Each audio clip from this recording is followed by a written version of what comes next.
Hello everybody, good day to you all. Today I am talking about the Call of the Wild movie.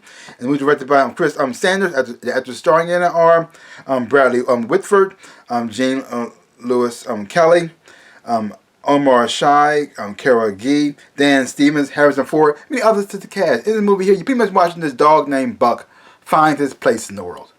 He starts off from a house from privilege because his first owner was a judge. You see how he's got taken from that home, put into this harsh environment, and then next thing you know, he's ended up in Alaska. He becomes a sled dog, and you see him build up his confidence and find a pack of his own. But every time he had a master, things did not go well.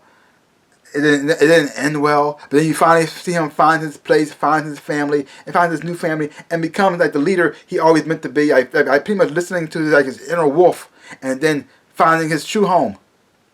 And you see the whole journey as he gets there. Now all the animals in this thing are CGI, and like I said, they did an amazing job with this.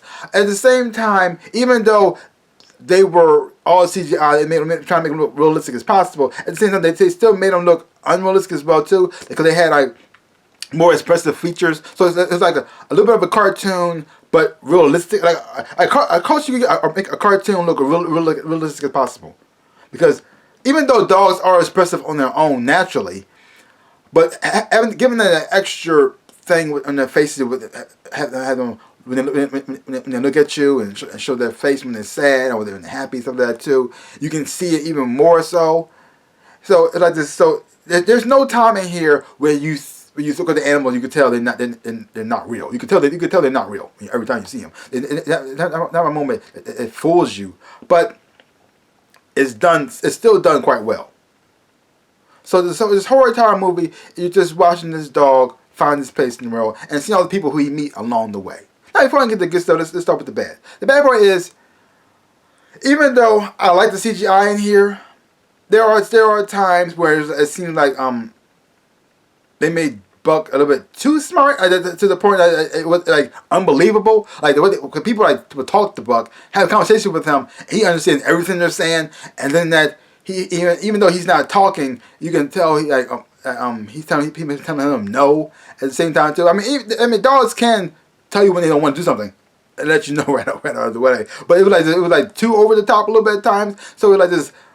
Like you want to believe it, but at the same time, it was like a little bit too much. But at the same time, so it's like just a little weird, but it was still interesting because I liked the CGI, and at the same time, I didn't like the CGI at times too. So it was like a weird balance. It's like a weird balance. Because the way the dog and animals interact with people, and you see how when they walk around, it felt like they actually have some weight to them. They look like they're floating above the snow. You actually felt them like in it. Like they're taking part of this stuff. So I don't know, they actually use real animals as well too to do certain things, and then put the CGI composites over top of it, or it was just all CGI. But they did an amazing job blending these two worlds together, which I thought was fantastic. Yeah. So, like I said, so the good parts is I did enjoy the acting from all the characters in here. I think the only person after I wasn't quite buying so much was Dan Stevens' character so much, because he felt too cartoony and too over the top, because he supposed to be the bad guy. He knew from the start he was the bad guy, but he felt like he was like just too over the top and too crazy. Because everything else felt more grounded and more realistic. He the only person that actually felt like a little bit like too out, like too much. Like just like, what are you doing, dude? Like, bring it down a couple notches. I just like, oh, okay, yeah.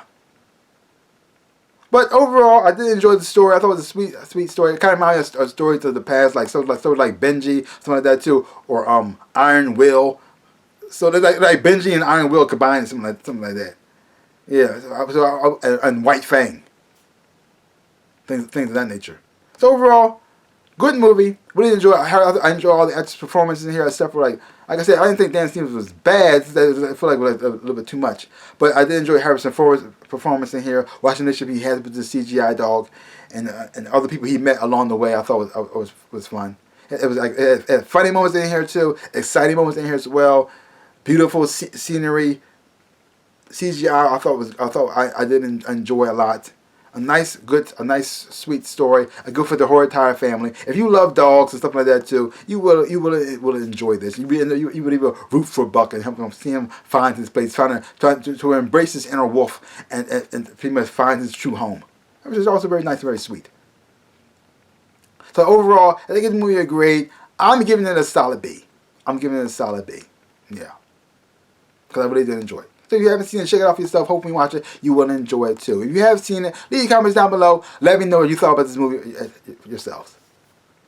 Well, that's pretty much all I got to say about that. So give my channel a like, hit the thumbs up, shaboop, and subscribe to my channel and share. I would appreciate it. And if you are watching this right now, you have not subscribed, please subscribe to my channel. I would appreciate it so much. I just want to thank everybody who has subscribed, and those who are new, I want to thank you as well. And if you're thinking about subscribing, so subscribe. I'm trying to make 100,000 subscribers. Help me reach that goal. I would appreciate it so much. So like I always say, in my dreams in real life, I am the Ninja Rabbit. Peace out, peoples.